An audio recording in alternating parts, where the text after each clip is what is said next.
వేరే వైభవాలు 10,000 వైభవాలు ఉన్న వాడికి మనస్సుకు ఎక్కదు. మనశ్శాంతి ఉంటేనే మనకి మనశ్శాంతి ఉంటే కనుక పూరి గుడిసెలో కూడా నిద్ర పడుతుంది. మనశ్శాంతి లేకపోతే ఏసీ రూములో కూడా నిద్ర పట్టదు. నీకు నిద్ర పట్టడం ముఖ్యం అన్నప్పుడు ఇంత ఆస్తి అవసరం లేదు. ఒకవేళ ఆస్తి ఉంది, అదృష్టవంతుడివి, నిద్ర పడుతుందో లేదో చూసుకో.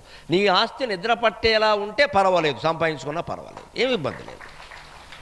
నీ ఆస్తి నీ నిద్రకి కానీ, అన్నం అరగడానికి కానీ, ఆరోగ్యానికి కానీ, నీ కుటుంబ సంక్షేమానికి కానీ అడ్డంగా ఉందంటే ఆ ఆస్తి దానం ఇచ్చేయడం మంచిది. మనకి నష్టం చేస్తోంది.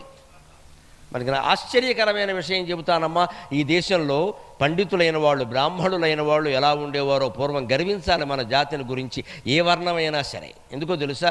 ధర్మరాజు కౌరవుల్ని గెలిచిన తర్వాత డబ్బులేం లేవు, ఏమున్నాయి ధర్మరాజు దగ్గర, మొత్తం పోయాయి. ధర్మరాజు మొట్టమొదటిసారి బడ్జెట్ ప్రవేశపెట్టేట. ఏంటో తెలుసా? అందులో ప్రధానమైన ఖర్చు కౌరవులు తద్దినారు.